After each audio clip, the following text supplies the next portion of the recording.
के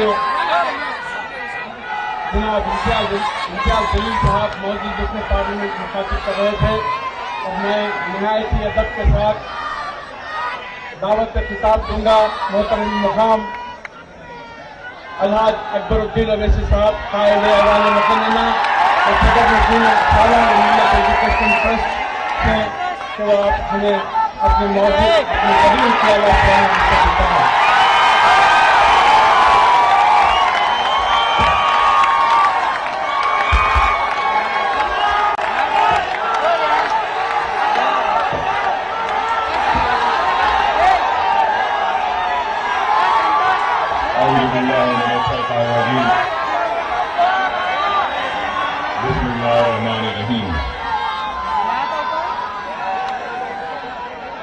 नशीन पर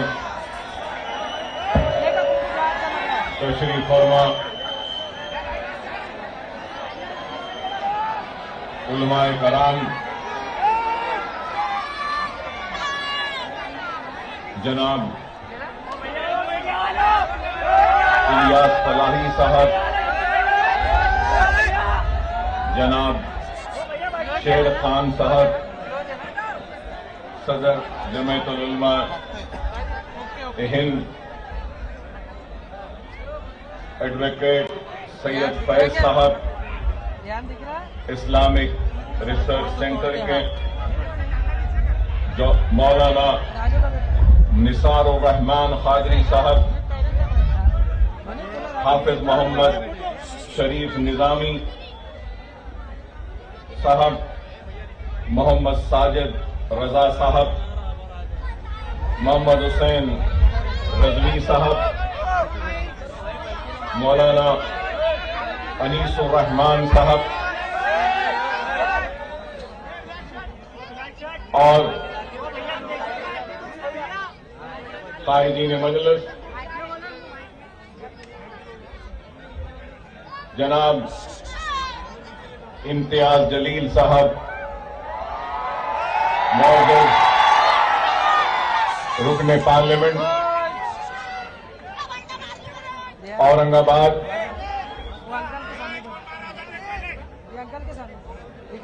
मेरे साथी रुकने असेंबली तेलंगाना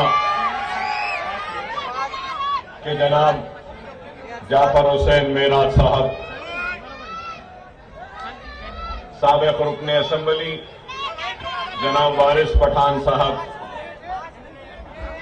डॉक्टर गफ्फार कादरी साहब, डॉक्टर खालिद परवेज साहब, फिरोज खान साहब, फिरोज लाला साहब, दीगर साबिक अरकान बल्दिया और आज से करीब 10 साल पहले या उससे जायद महाराष्ट्र के उस सफर पर जब मैं निकला था तो मेरा साथ देने वाला वो मर्द मुजाहिद जनाब सैयद मोइन साहब।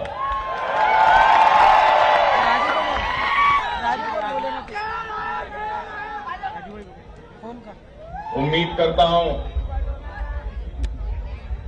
कि आप सब खैर और आफियत से हैं।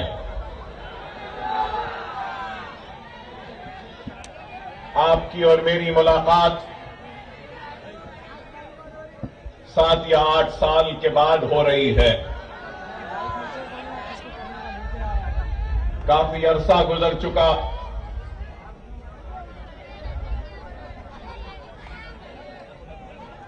उम्मीद करता हूं कि आपने भुलाया नहीं मुझे, क्योंकि अकबर ओवैसी ने कभी आपको नहीं भुलाया। ना आपको, ना महाराष्ट्र के किसी भी मुसलमान को अकबर ओवैसी कभी भुलाएगा। चाहे वो औरंगाबाद का मेरा मुसलमान भाई हो, चाहे वो मुंबई का मेरा मुसलमान भाई हो, चाहे वो जालना का मुसलमान भाई हो या बीर का मुसलमान भाई हो, या उस्मानाबाद का मेरा मुसलमान भाई हो, या फिर नांदेड़ का मेरा मुसलमान भाई हो, हर उस नौजवान, हर उस बुजुर्ग, हर उस मां, हर उस बेटी, हर उस बहन जिसने महाराष्ट्र के मेरे उस तवील सफर जो मसाइब और मुश्किलात से घिरा हुआ था, जिसका आगाज हमने किया था, तो आपने जिन्होंने मेरा साथ दिया उन सबको कभी अकबर ओवैसी न भूला था, न भूला है, न भूलेगा। सैयद मोइन इस बात की गवाही देंगे कि रमजान का महीना था, नांदेड़ में हमने एक रोजा खोला और उसके बाद नांदेड़ से निकलकर औरंगाबाद को आए थे और यहां पर भी हमने रोजा खोला था। और जब मजलिस इत्तेहाद अल मुस्लिमीन की ना मजबूती थी, ना ताकत थी, ना कोई मजबूत तंजीम थी, लेकिन मुझे आज भी याद है कि शानदार इस्तकबाल हुआ था।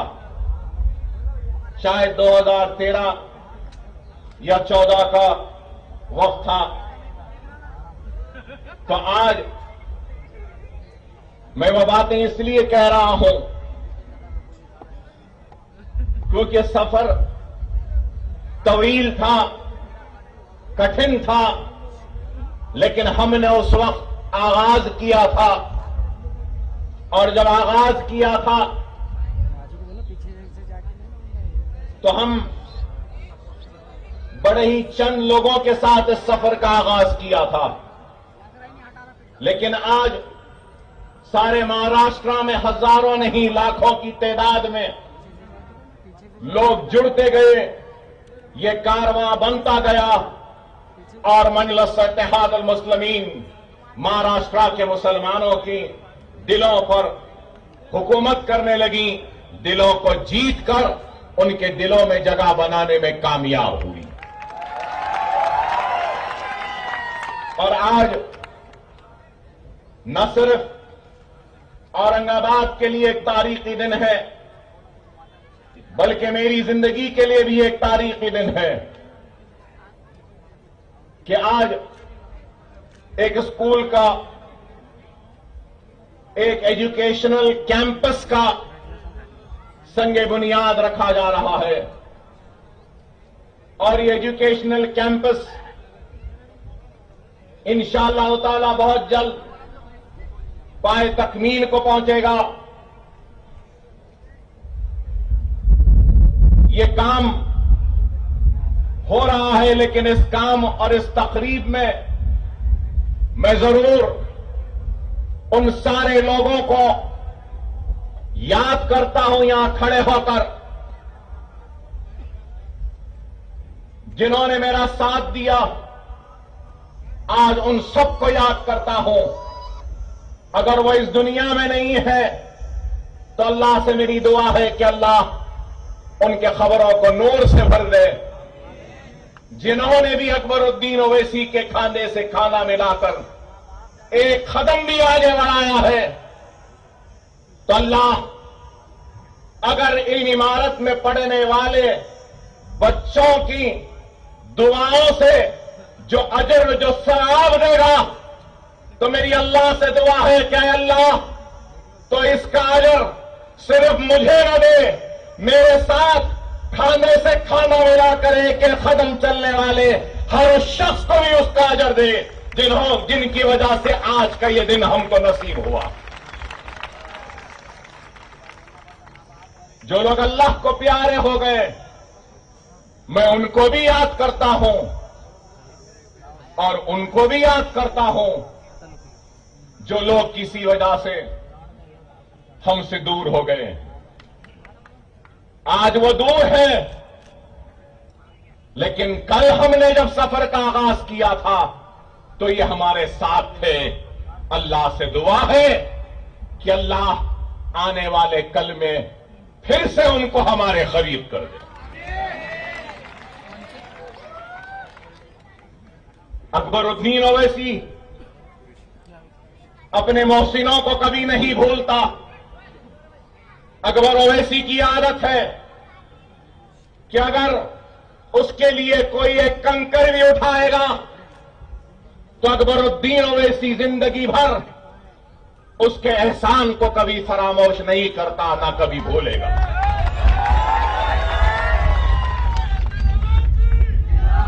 अगर आज मैं उन सारे लोगों को याद करता हूं तो मैं आज जरूर ये भी कहना चाहूंगा कि 2 से 3 साल से सारी दुनिया कोविड नाम की एक बीमारी से लड़ रही है और कोविड की वजह से कई लोग अल्लाह को प्यारे हो गए। मैं आज की इस महफिल में, इस तकरीब में खड़े होकर अल्लाह से दुआ करता हूं कि अल्लाह सुब्हानहू तआला वो कोविड में ऑक्सीजन की अदम मौजूदगी की वजह से जो अल्लाह को प्यारे हो गए, या फिर दवाखाने में बिस्तर दस्तयाब नहीं होने की वजह से अल्लाह को प्यारे हो गए, या फिर घरों में तड़प तड़प कर सिसक कर दम तोड़ दिए हैं, वो कोविड में मरने वाले सारे लोगों के हक में दुआ करता हूं कि अल्लाह इन सब की खबरों को नूर से भर दे, अल्लाह इनकी मग़फ़िरत फरमाए। दुआ करता हूं कि अल्लाह उनके अफराद खानदान को सब्र जमील अता फरमाए और ये मेरा अखलाकी फर्ज बनता है और मेरी जिम्मेदारी है कि मैं अपनी जानिब से औरंगाबाद की आवाम को और सारी आवाम का शुक्रिया अदा करता हूं। मैं आपका ममनून हूं, आपका मशकूर हूं कि आपने मजलिस इत्तेहादुल मुस्लिमीन के एक सिपाही को, एक उम्मीदवार को आपने अपने हल्के पार्लियामेंट से कामयाब किया और इम्तियाज जलील को ऐवान पार्लियामेंट में भेजा। सबसे पहले आपका शुक्रिया, आपका मुबारक, और बाद में इम्तियाज जलील साहब को भी मुबारकबाद देता हूं। बहुत दिन बाद आया, इसलिए जरूरी था इन बातों को कहना, और ये बात आपके सामने जरूर रखना चाहता हूं कि आज हिंदुस्तान में तालीम के शोबे में, रोजगार के शोबे में, तरक्याती सरगर्मियों को अगर देखते हैं और अगर अक़लियतों की आबादियों का जायजा लेते हैं तो सबसे पिछड़े हुए, सबसे पीछे, सबसे पसमानदा और सबसे आखिर में अगर कोई है तो वो मुसलमान है। चाहे वो गोपाल सिंह कमीशन की रिपोर्ट हो, चाहे वो गुजराल कमेटी की रिपोर्ट हो, चाहे वो सच्चर कमेटी की रिपोर्ट हो, चाहे वो कुंडू कमेटी की रिपोर्ट हो, चाहे वो महमूदुर रहमान कमेटी की रिपोर्ट हो, या कोई भी रिपोर्ट हो, हर रिपोर्ट ने यही बात कही कि सबसे पीछे, सबसे पिछड़ा हुआ, सबसे कमजोर और सबसे आखिर में अगर कोई है तो वह हिंदुस्तान का मुसलमान है। और आज अगर मैं मुसलमान की बात करता हूं तो लोगों को एतराज होगा। लोग कहेंगे कि अकबर ओवैसी मुसलमान की बात कर रहा है। हां, मैं मुसलमान की बात कर रहा हूं, करता था और करता भी रहूंगा। उसकी वजह क्या है? उसकी वजह यह है कि मैं आवाम का नुमाइंदा हूं। अवामी नुमाइंदे का काम क्या है? एक एमएलए की हैसियत से उसका काम क्या है? एक एमपी की हैसियत से उसका काम क्या है? क्या मैं ताकतवर का हाथ पकड़ूं या कमजोर का हाथ पकड़ूं? जो पीछे है उसको आगे लाऊं या आगे वाले का हाथ पकड़ूं? जो कमजोर है उसको ताकत दूं या ताकत वाले को ताकत दूं? आप गौर करो, अवामी नुमाइंदे की हैसियत से दस्तूर पे हमने हल्फ लिया। हमारी जिम्मेदारी है कि जो पिछड़ा है, जो कमजोर है, जो आखिर है, उसको हम आगे बढ़ाएं, उसको ताकत दें और उसको आगे बढ़ाएं। ये काम मैं कर रहा हूं। लेकिन बाज लोगों को ये काम बुरा दिखता है। आज ये फाउंडेशन स्टोन की तकरीब सिर्फ एजुकेशनल कैंपस का फाउंडेशन नहीं है, ये नेशन बिल्डिंग का एक कंट्रीब्यूशन है हमारी तरफ से जो हम दे रहे हैं। ये बात गलत नहीं है।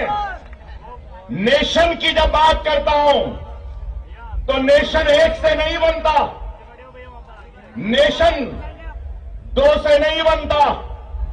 नेशन बनता है तो हिंदू से, नेशन बनता है तो मुसलमान से, नेशन बनता है तो सिख से, नेशन बनता है तो ईसाई से, नेशन बनता है तो पारसी से, नेशन बनता है तो बुद्धिस्ट से, नेशन बनता है तो जैन से, नेशन बनता है तो गॉड, भगवान या अल्लाह को नहीं मानने वालों से भी। नेशन का मतलब क्या है? जहां पे हर कोई रहता बसता है। और हिंदुस्तान में हिंदू भी है, मुसलमान भी है, सिख भी है, ईसाई भी है, पारसी भी है, बुद्ध भी है, जैन भी है और हर मजहब के, कई मजहब के मानने वाले हैं। इससे नेशन बनता है। और कोई भी मुल्क उस वक्त तक कामयाब नहीं होता, तरक्की याफ्ता नहीं कहलाता, जब तक कि उस मुल्क के हर शहरी को इस बात का एहसास न हो कि वो भी मुल्क की तरक्की का हिस्सेदार है। मैं आज इस फाउंडेशन स्टोन के जरिए मुसलमान बच्चों को नेशन बिल्डिंग प्रोसेस का हिस्सा बनाने के लिए आया हूं।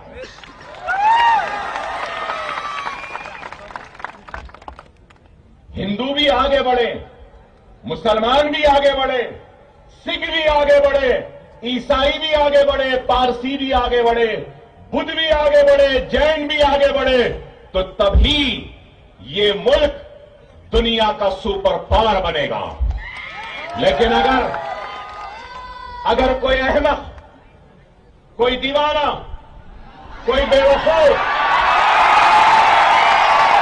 अगर ये समझ रहा है कि सिर्फ किसी एक की तरक्की से ये मुल्क सुपर पावर बनेगा, तो वो दुनिया का सबसे बड़ा अहमक है। मैं कहूंगा कि सबकी तरक्की जब होगी इस मुल्क में, तो तभी मेरा मुल्क, मेरा हिंदुस्तान सुपर पावर बनेगा। ये अज़्म, ये इरादा लेकर हम आगे बढ़ रहे हैं। और आज इस बात से कोई इनकार नहीं कर सकता कि तालीम के मैदान में मुसलमान सबसे पीछे हैं, पिछड़ा हुआ है। लेकिन जब ये एजुकेशनल कैंपस आ रहा है तो यह एजुकेशन कैंपस बेशक मुस्लिम आबादी में है, अतराफ और अतराफ मुसलमान रहते हैं, लेकिन दूर से अगर कोई हिंदू भी अगर इस स्कूल में एजुकेशनल कैंपस में पढ़ना चाहता है तो हमारे दरवाजे उसके लिए बंद नहीं है, उसके लिए भी खुले हैं। अगर ईसाई भी आएगा तो उसके लिए भी खुले हैं, पारसी भी आएगा उसके लिए भी खुले हैं, और अगर कोई गॉड, भगवान या अल्लाह को नहीं मानने वाला भी आएगा तो उसके लिए भी खुले हैं। वो तुम्हारा दिल है जो हमारे लिए तंग है, लेकिन ये हमारा दिल है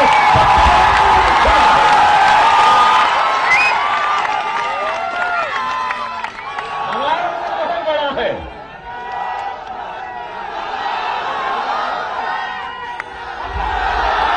ये दिल बड़ा था, ये दिल बड़ा था, इसलिए हमने जाबाजी व हुक्मरानी की सरजमीन पर हमने दिलों को जीतकर अपने वसी दिल में हर किसी को जगह दी। इसलिए आज दुनिया शहनशाह अकबर को भी याद करती है, शहनशाह बाबर को भी याद करती है। ये वसी दिल ही था, लेकिन आज आपको और हमको इस बात पे गौर व फिक्र करनी होगी कि तालीम में आज क्या है। अगर आप 7-8 साल पुराने अगर मेरे तकारीर को सुने हैं तो मैं बराबर बताता था उसमें कि कितने ग्रेजुएट थे, कितने मुसलमान ग्रेजुएट हो रहे हैं। मैंने अपने तकरीर में बताया कि कितने ड्रॉप आउट्स हैं। मैंने महाराष्ट्र के हर तकरीर में बताता था कि महाराष्ट्र में कितने आईएएस मुसलमान, कितने आईपीएस मुसलमान, कितने आईएफएस मुसलमान, कितने आईआरएस मुसलमान। हालात बहुत खराब हैं। आज आपको और हमको इस बात पे गौर और फिक्र करनी होगी कि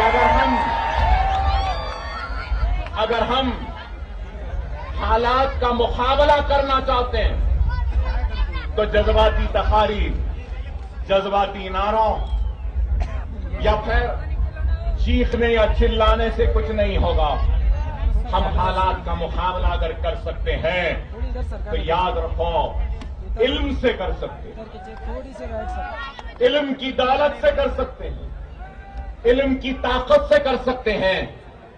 तो दूसरा, अगर हम इन हालात का मुकाबला कर सकते हैं तो सिर्फ और सिर्फ अपने इत्तेहाद के जरिए इन हालात का मुकाबला कर सकते हैं। अगर आज हम देखते हैं All India Survey of Higher Education 2019 and 20 की रिपोर्ट को अगर हम देखते हैं तो टोटल मुस्लिम स्टूडेंट, जुमला मुसलमान बच्चे जो हायर एजुकेशन में सारे हिंदुस्तान में जिनका एनरोलमेंट हुआ है, उनका फीसद कितना है? 5.5%। ओनली 5.5%। और हमारी आबादी क्या है? इस मुल्क में हमारी आबादी क्या है? क्या आबादी के हिसाब से हमारा एनरोलमेंट है? नहीं है। और अगर हम टोटल स्टूडेंट हायर एजुकेशन में 2019 और 20 में महाराष्ट्र में जिनका एनरोलमेंट हुआ है, उनकी तादाद देखते हैं तो 42,65,472, 42,65,475 टोटल एनरोलमेंट हायर एजुकेशन में स्टूडेंट्स का। उसमें मुसलमानों का शेयर कितना है? गौर से सुनो मेरे भाई, मैं जानता हूं आप क्या सुनने आए हैं। आप जो सुनना चाहते हैं वो भी सुनाऊंगा, लेकिन पहले मैं जो सुना रहा हूं सुन लो। पहले मैं सुना रहा हूं सुन लो। 42,65,472 टोटल एनरोलमेंट में से मुसलमानों का एनरोलमेंट 1,66,228 1,66,228। आप गौर करो, अगर हम टोटल एनरोलमेंट में मुसलमानों के एनरोलमेंट का अगर हम परसेंटेज निकालते हैं तो क्या परसेंटेज है हमारा, बताइए। Higher education in the year 19 and 20 अगर हम जिस रियासत से मैं आया हूं, जहां से मैं आया हूं, अगर वहां देखते हैं तो 19 और 20 में 13,89,603 स्टूडेंट्स का एनरोलमेंट हुआ था, जिसमें से 1,21,918 मुसलमान थे।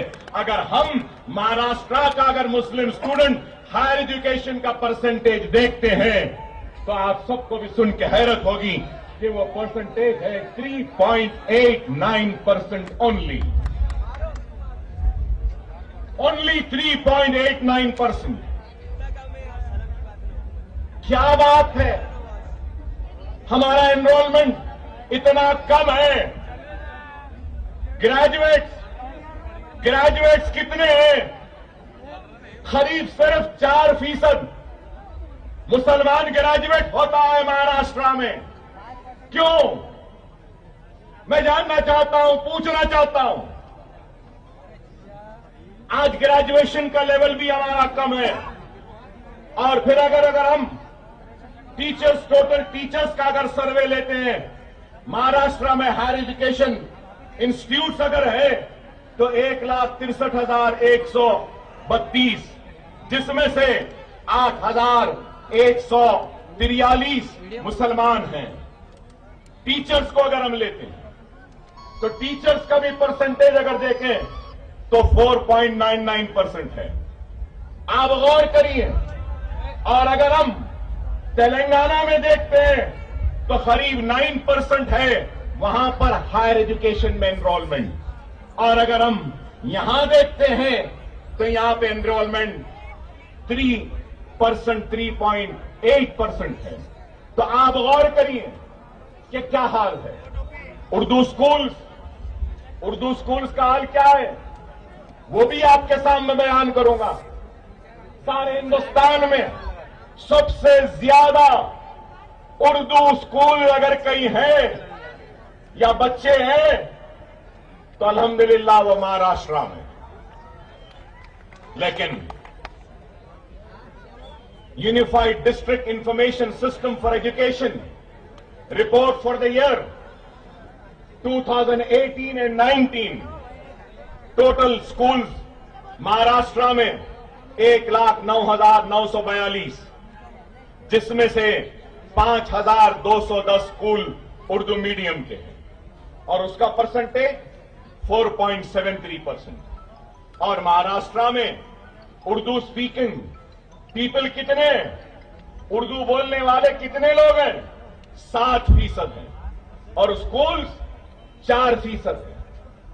टोटल मुस्लिम स्टूडेंट्स महाराष्ट्र में 2018 और 19 में 28,22,370 और फिर उर्दू में अगर हम देखते हैं तो 13,05,652, मतलब ये 46.26% Muslim students are studying through Urdu medium. मतलब ये कि 46% बच्चे जो एनरोल हुए वो उर्दू मीडियम में पढ़ रहे हैं। और अगर हम सबसे खतरनाक चीज जो ये देखने के बाद मेरे पास सामने आई है तो वो ये आई है कि जितने भी उर्दू स्कूल हैं उसमें 50% से भी कम स्कूल्स में फर्नीचर है और 23% ऐसे स्कूल हैं जहां पे कुछ फर्नीचर है। 90% स्कूल ऐसे हैं जहां पे कंप्यूटर लैब नहीं है, लाइब्रेरियन नहीं है। और फिर जब हम ड्रॉप आउट को देखते हैं तो हाई ड्रॉप आउट है। सबसे ज्यादा ड्रॉप आउट्स अगर कोई है महाराष्ट्र में तो वो मुसलमानों में है, अगर हम एससी और एसटी से अगर कंपेयर करते हैं। महाराष्ट्र में सबसे ज्यादा ड्रॉप आउट। और आपको ये भी बताऊं, औरंगाबाद में 2021 और 22 में 8,000 बच्चे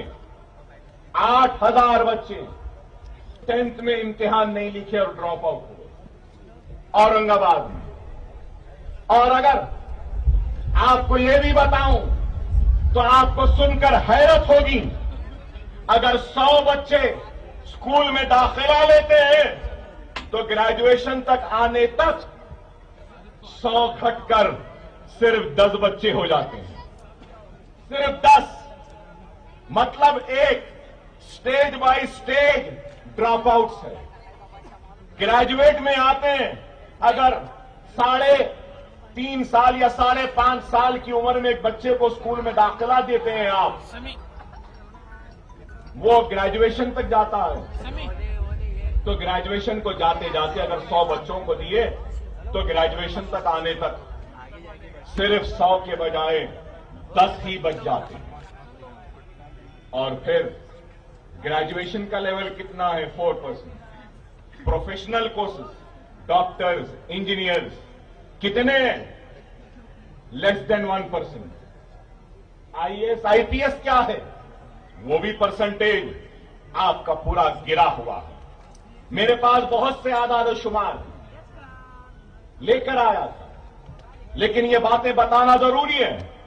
इसलिए जरूरी है कि लोग समझेंगे कि अकबरुद्दीन ओवैसी आज ये स्कूल, ये एजुकेशनल कैंपस का फाउंडेशन स्टोन रखा है तो सियासी मकसद के लिए रखा है। मैं बताना चाहता हूं उनको, इसके पीछे कोई सियासत नहीं है। अकबरुद्दीन ओवैसी जिंदगी में सब कुछ सीखा,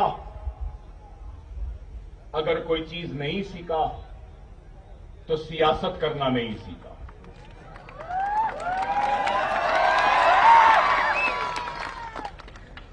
सियासत मुझे नहीं आती, ना ही मैं कभी सियासतदान बनना चाहता था। मेरी कोई ख्वाहिश नहीं थी एमएलए बनने की, और आज भी नहीं है, ना कल रहेगी। वो और होंगे जिनको एमएलए या एमपी बनने की ख्वाहिश है, मिनिस्टर बनने की ख्वाहिश है।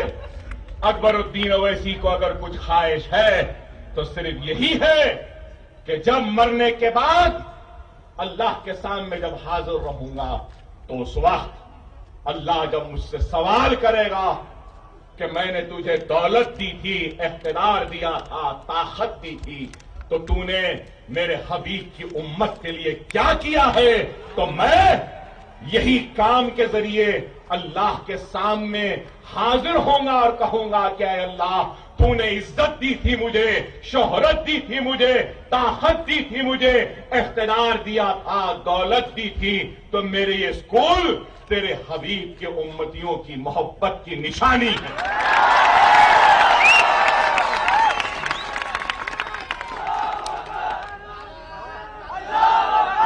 मैं कभी भी ना शोहरत के पीछे भागा हूं, ना कभी भी दौलत के पीछे भागा हूं, ना कभी इख्तिदार के पीछे भागा हूं। मुझे दुनिया में किसी का खौफ नहीं है, किसी से डरता या घबराता नहीं हो। डरता हूं तो मेरे पाक परवरदिगार अल्लाह से डरता हूं और किसी से नहीं।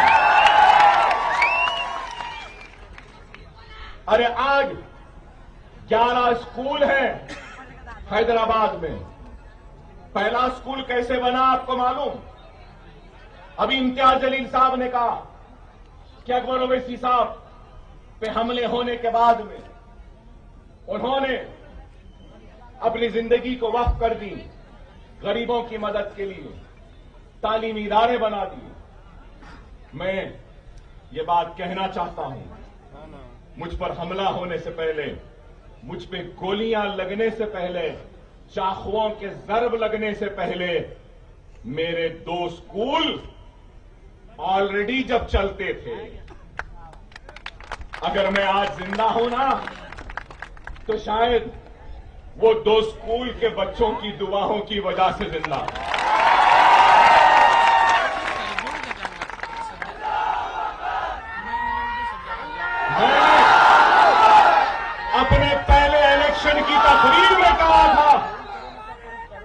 मैंने अपने पहले इलेक्शन की तकरीर में कहा था कि अकबरुद्दीन ओवैसी इंतखाब लड़ रहा है तो एमएलए बनने के लिए नहीं, जब मैं मुंतखब हो जाऊंगा तो मैं मासूम बच्चों के खानों पे बस्ता और किताबों का बोझ देना चाहता हूं और इनके मासूम उंगलियों में कलम थमाना चाहता हूं। इस नीयत से इलेक्शन लड़ रहा हूं। और अल्लाह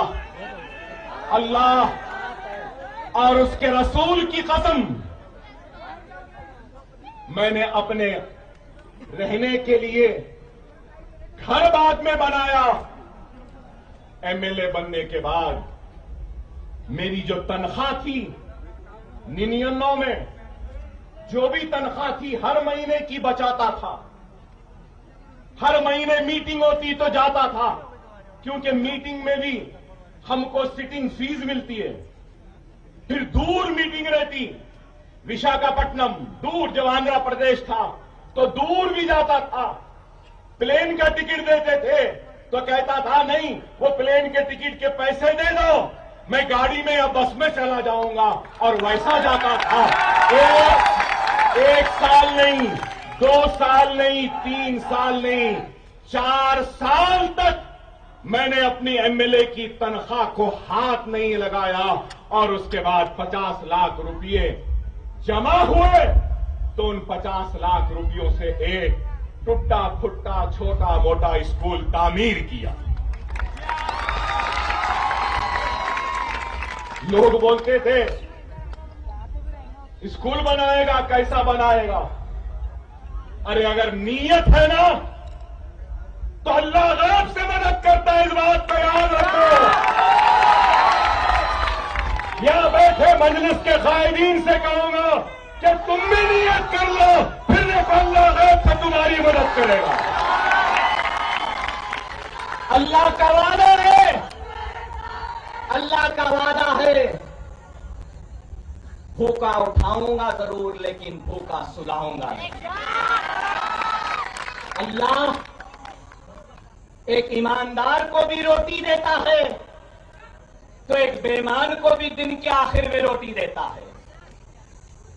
एक चोर को भी रोटी मिलती है, उसकी नीयत चोरी की है इसलिए चोरी की रोटी मिलती है, उसकी नीयत ईमानदारी की है इसलिए ईमानदारी की रोटी मिलती है। अरे नीयत करो, नहीं था। हर नमाज में अल्लाह गवाह है, सजदे में गिरकर अश्कों को बहाता था और दुआ करता था कि अल्लाह मेरे दुश्मन बहुत है, मुझे तू इतनी हयात दे दे कि मैं अपना वादा पूरा कर सकूं, एक स्कूल बना के इस दुनिया से रोक सकूं। और आज भी अगर औरंगाबाद को आया हो ये स्कूल बनाने के लिए, हाँ नीयत है, जेब में पूरा पैसा नहीं है, अल्लाह उसके रसूल की कसम नहीं है, लेकिन मुझे अल्लाह की जात पे कामिल भरोसा है, जैसा 11 मदरसे बने वैसे ये भी बन जाए, ये भी बन जाएगा। अरे अज़्म होना चाहिए, इरादा होना चाहिए, नीयत होनी चाहिए। इखलास होना चाहिए, खुलूस होना चाहिए। अगर नीयत है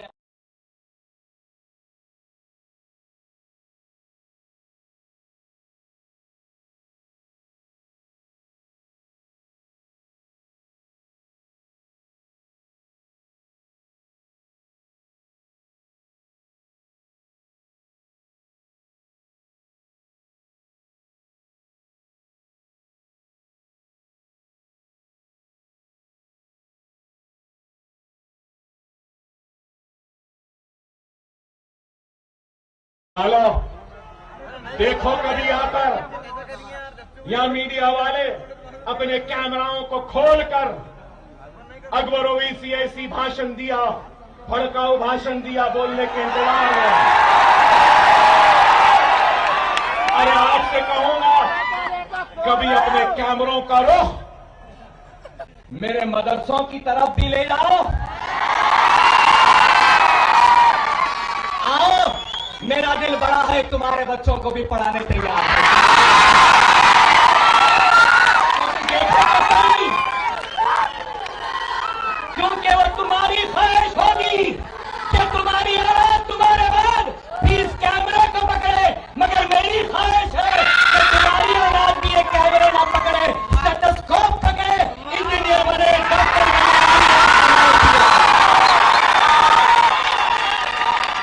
कम अज कम जाओ देखो,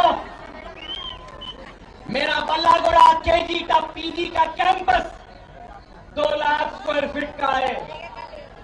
चैलेंज से कह रहा हूं, टाटा, अंबानी या फिर कोई बड़ा सरमायादार भी ऐसा स्कूल नहीं बनाया होगा जो सरकार मदीना का ये गुलाम इतना बेहतरीन मदरसा बनाया है।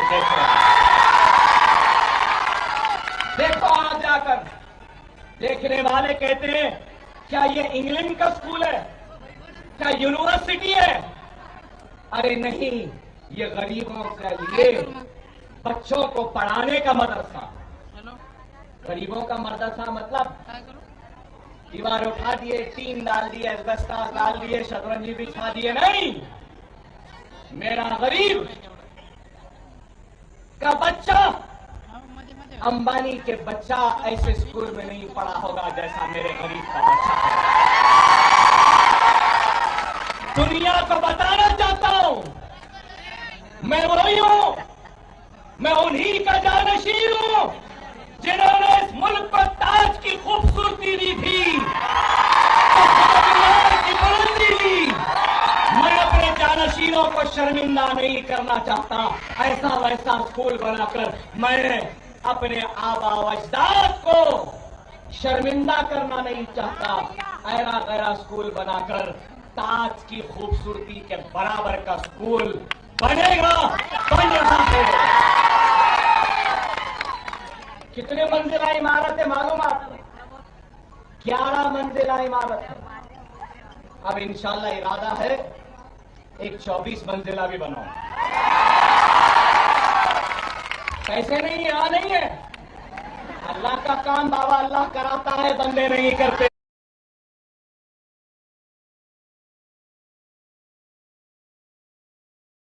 अल्लाह खुद करता है। हम अल्लाह के मोहताज हैं, अल्लाह हमारा मोहताज नहीं। अल्लाह का काम किसी के लिए रुकने वाला नहीं। खुदारा समझो। और लोग समझते हैं कि ये स्कूल चल रहे हैं। इम्तियाज जलील साहब भी वही समझे कि आपके दवाखाने ये स्कूल एक ही है। माफ करना इम्तियाज जलील साहब, मंजलिस साहब की जमात है और मंजलिस के दवाखाने हैं। मंजलिस का मेडिकल कॉलेज है, मंजलिस का इंजीनियरिंग कॉलेज है, मंजलिस का एमबीए कॉलेज है, मंजलिस का एमसीए कॉलेज है, मंजलिस का नर्सिंग कॉलेज है, मंजलिस का फिजियोथेरेपी कॉलेज है, मंजलिस का ओवैसी हॉस्पिटल है, मंजलिस का असरा हॉस्पिटल है, मंजलिस का दारुस्सलाम है, मंजलिस का है। लेकिन ये स्कूल मंजलिस का नहीं, ये अकबरुद्दीन ओवैसी का अपना है।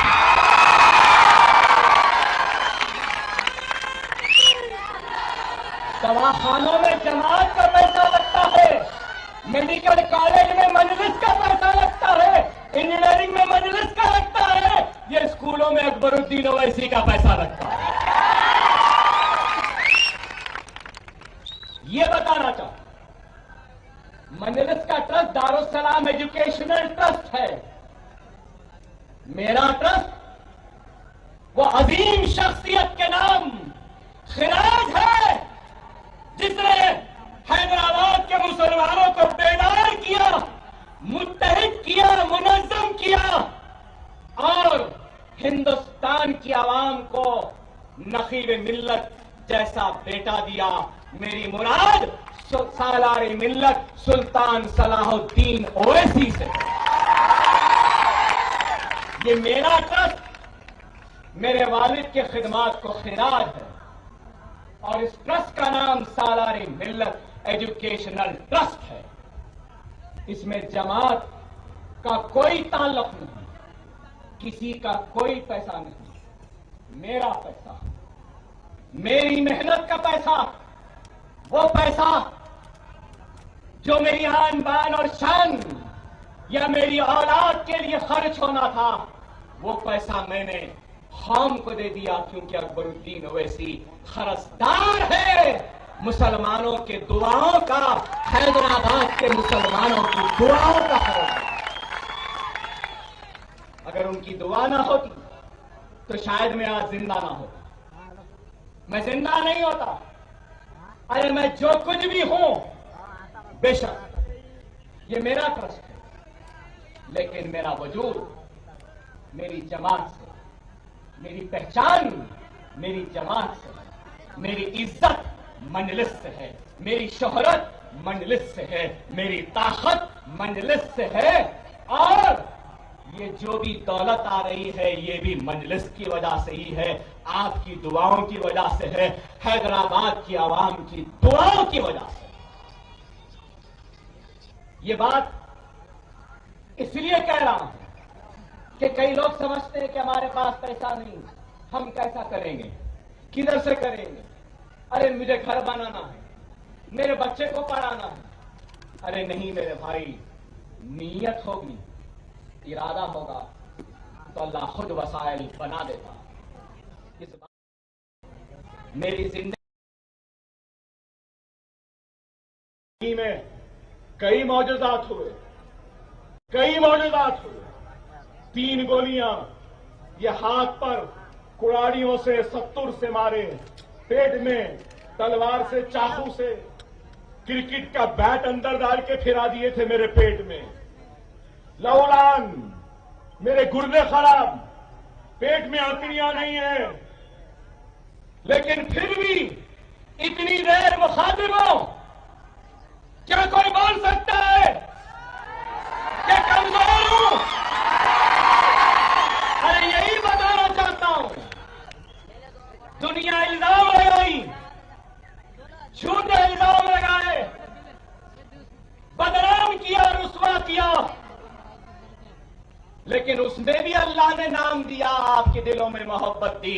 अल्हम्दुलिल्लाह, अदालत से बाइज्जत बरी हुए।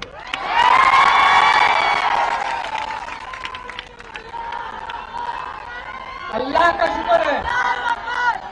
जब भी गोलियां लगी तो लोग समझे मेरी जिंदगी ऐसी है। पहला इलेक्शन लड़ा, किसके खिलाफ? 25 बरस का एमएलए था। लोग बोले ये बच्चा, छोटा बच्चा हराएगा। जब भी मौजूदा हुआ, 25 बरस का आदमी ढेर हो गया, 25 बरस का बच्चा निकल गया।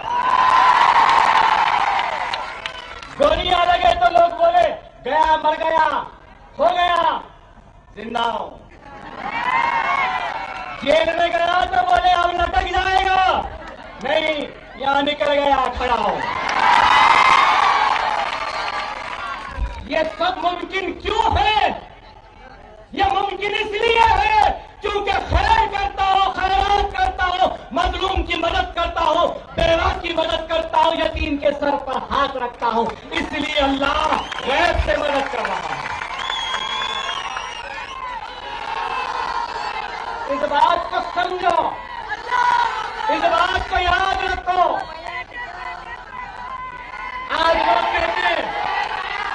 तुम्हारे पास वसाइल नहीं, पैसा नहीं, मुसलमान गरीब है। नहीं मुसलमानों, तुम गरीब नहीं हो। तुम्हारे पास सबसे बड़ी दौलत है तो वो ईमान की दौलत है। तुम्हारे पास दूसरी बड़ी अगर कोई दौलत है या ताकत है तो वो ला इलाहा इल्लल्लाह मुहम्मदुर रसूलुल्लाह है। तीसरी ताकत है तो तुम रसूलुल्लाह की उम्मती हो। चौथी ताकत क्या है?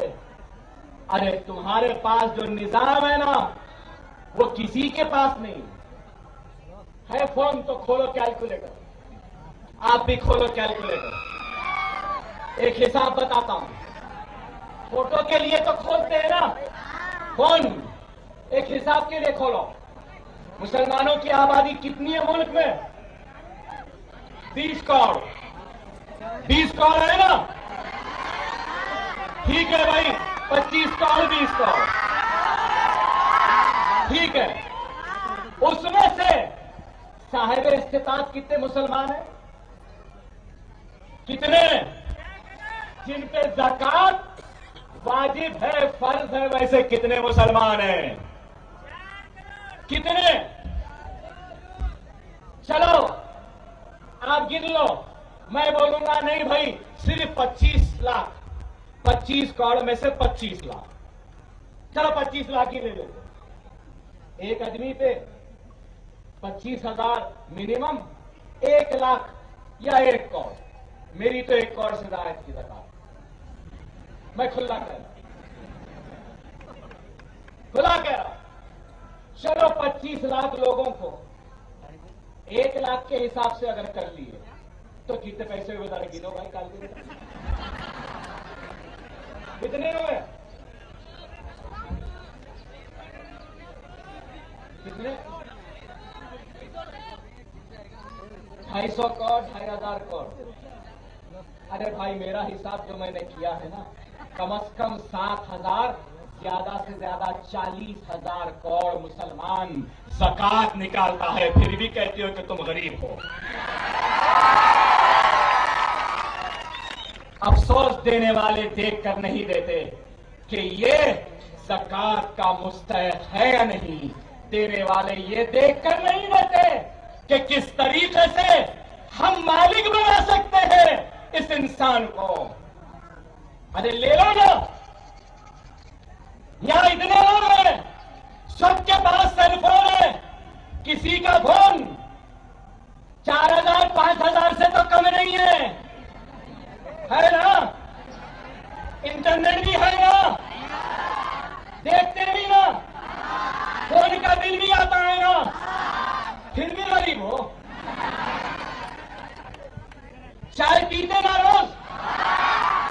बाहर सिगरेट भी पीते होंगे, बाहर शीशा भी पीते हैं।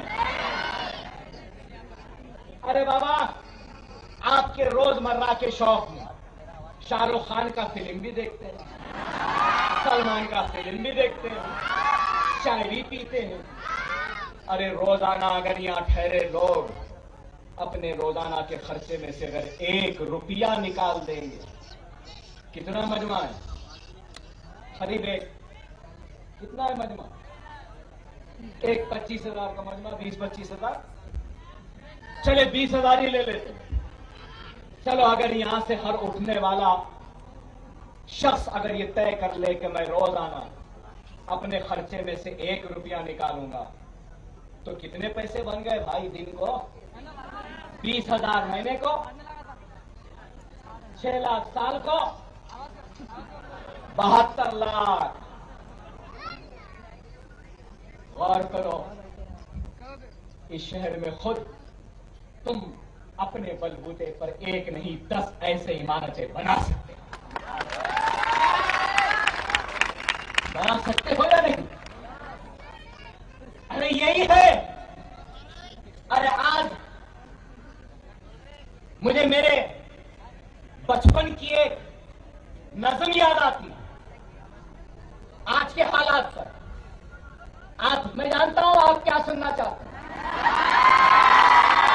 मगर आप जो भी सुनना चाहते हैं ना, उनके लिए कहूंगा, मैं जानता हूं आप चाय के बारे में सुनना चाहते हैं। आप कड़क चाय, नरम चाय, चाय की टोकरी,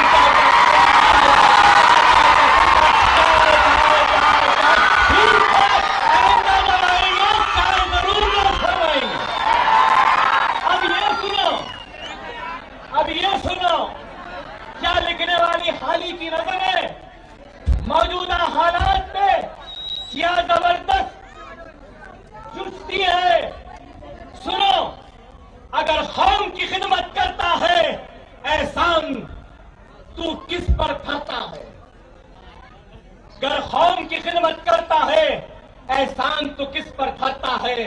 क्यों गैरों का दम भरता है, क्यों खौफ के मारे मरता है। उठ बांध कमर क्या डरता है, फिर देख खुदा क्या करता है। जो उम्र मुफ्त में गुजरेगी वो आखिर को पछताएगा, कुछ बैठे हाथ ना आएगा। जो ढूंढेगा वो पाएगा, तू कब तक देर लगाए ये वक्त भी आखिर जाएगा।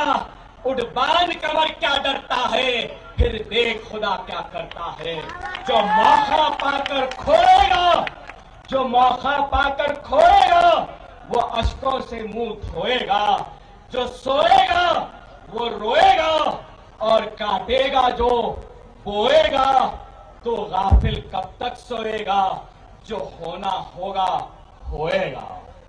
जो होना होगा होएगा। उठ बांध कमर क्या डरता है, फिर देख खुदा क्या करता है। ये दुनिया आखिर फानी है और जान भी एक दिन जानी है। ये दुनिया आखिर फानी है और जान भी एक दिन जानी है। फिर तुझको क्यों है कर डाल जो दिल में ठानी है। जब हिम्मत की जौलानी है तो पत्थर भी फिर पानी है। उठ बांध कमर क्या डरता है, फिर देख खुदा क्या करता है।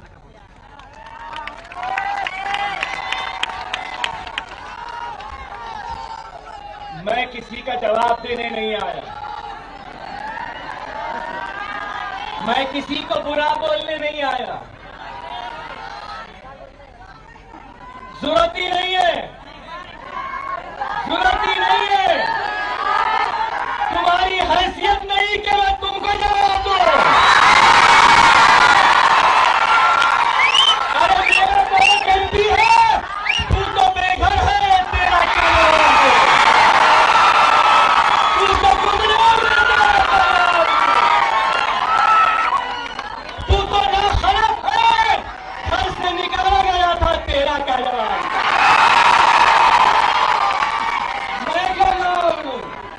दूंगा जवाब जरूर, आऊंगा एक दिन फिर आप खास मैदान में,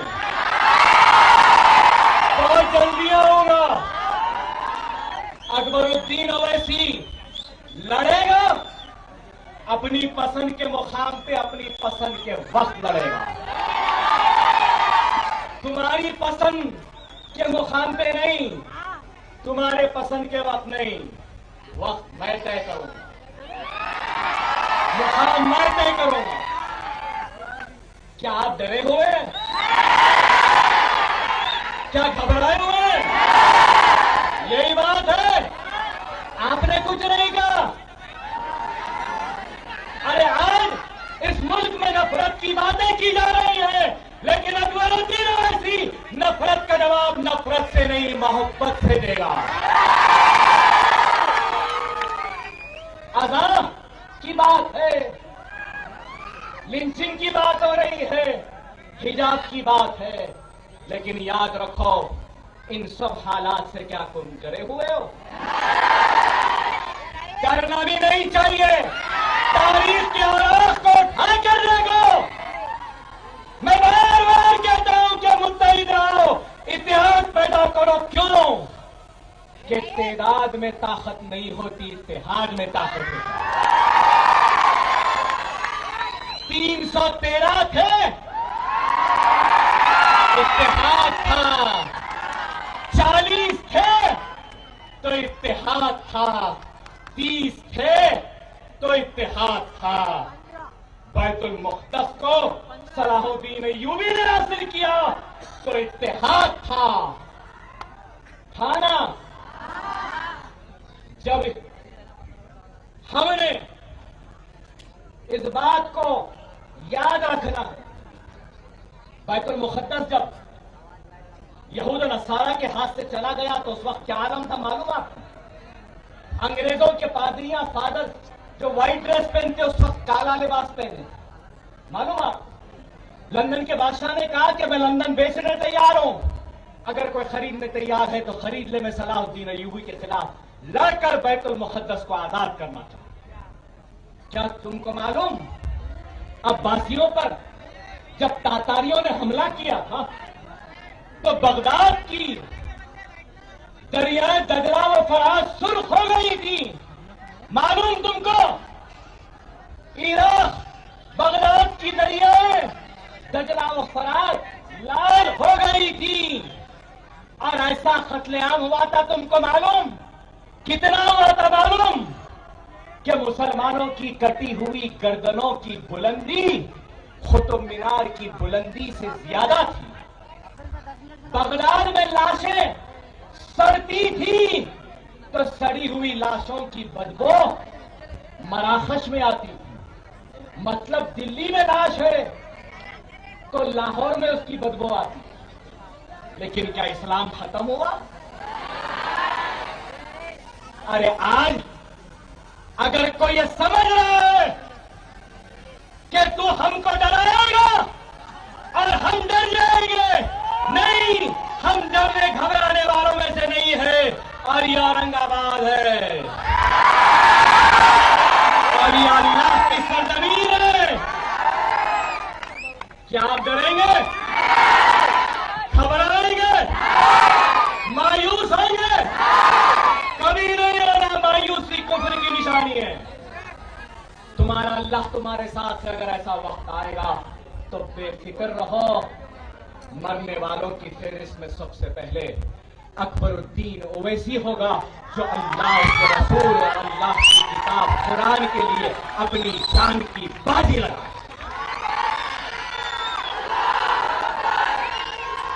मजलिस आवाम की लाशों को खड़ा रहकर खयानत करने वाली जमात का नाम नहीं है। अगर वक्त आएगा तो अकबरुद्दीन ओवैसी, असदुद्दीन ओवैसी, इम्तियाज जलील अपनी लाश पर आपको खड़ाएंगे। हम आपकी लाशों पर खड़े होकर क़यादत करने वालों का नाम नहीं है। डरना नहीं, घबराना नहीं। शहीद का क्या मुकाम है मालूम? शहीद का क्या मुकाम है मालूम? अल्लाह के राह में शहीद होता है। अगर आपको मालूम हो जाए आप मर रहे हैं तो आप क्या करेंगे? अरे भाई, इम्तियाज भाई, मेरे बच्चे को देख लेना, मेरी बात, मेरा घर चल जाए, मेरे फुला भाई जरा ख्याल रख लेना मेरे बच्चों का, मैं मरने वाला। लेकिन अल्लाह की राह में जब शहीद होते हैं ना तो गुस्ल की जरूरत नहीं है, डायरेक्ट जन्नत में जाते, डायरेक्ट जन्नत में जाते। जन्नतों की जन्नत कौन सी जन्नत? सबसे अव्वल जन्नत जो है उसमें जाता है शहीद होने वाला।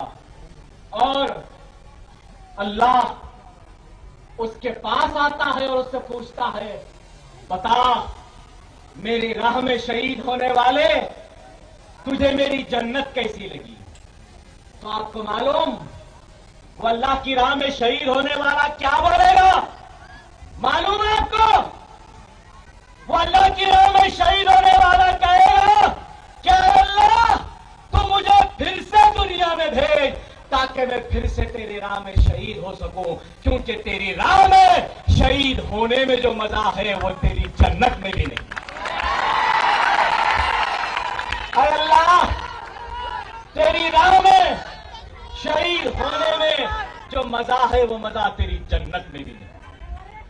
जमहूरी जिद्दोजहद करो, दस्तूरी जिद्दोजहद करो, अपनी हक की लड़ाई लड़ो, जज्बात में ना हो, इश्तिहार में ना हो। किसी का जवाब आपको देने की जरूरत नहीं है, हम देंगे। मुश्तिल होने की जरूरत नहीं है, जज्बात में आने की जरूरत नहीं है, कानून को अपने हाथ में लेने की जरूरत नहीं है। बेफिक्र रहो। नफरत करने वाले 40% वोट तो ले लिए, लेकिन वो भूल गए कि 60% आज भी इनके साथ नहीं है, वो हमारे साथ।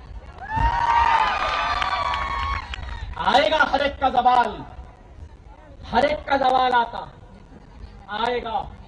खुदारा नौजवानों से कहूंगा कि जो भी होने दो, जो भी का छोड़ो, मैं तो कहूंगा जो भी कुत्ता जैसा भी भौंकता है भौंक दो, जो भी ब्रीड का जैसा भी भौंकता है भौंकने दो। कुत्ते का काम भौंकने, शेरों का काम खामोश चला जाना है। बस भौंकने दो, जरूरत नहीं है। वक्त और हालात की नजाकत को समझो। उनके जाल में फंसना नहीं, वो जाल बुन रहे हैं, तुमको फंसाना चाहते हैं, तुम फंसना नहीं। खामोश रहो, जो बोलता है बोलने दो, मुस्कुराओ और चले जाओ। अब जैसा मैं मुस्कुरा के जा रहा हूं, कितनी तकलीफ है इनको, इनसे इनको मालूम। अरे कुछ भी नहीं बोलो, अरे टीआरपी नहीं मिलती, कुछ भी नहीं बोलो, अरे व्यूअरशिप नहीं मिलेगी, कुछ भी नहीं बोलो। ये मेरा अंदाज है हंसने का। ये ऐसा अंदाज लगाओ, क्या डर गए हो, क्या परेशान हो, क्या तुम खायब हो? नहीं तो जोरदार नारा लगाओ, नारे तकबीर, नारे तकबीर, नारे तकबीर, नारे तकबीर। हिंदुस्तान, हिंदुस्तान, हिंदुस्तान। अल्हम्दुलिल्लाह, ये मुल्क जितना उनका है उतना मेरा भी है। ना तुम्हारी जागीर ना मेरी जागीर, ये मुल्क हम सबका है। हम सब मोहब्बत के साथ रहेंगे और इस मुल्क को आगे बढ़ाएंगे। अल्हम्दुलिल्लाह रब्बिल आलमीन।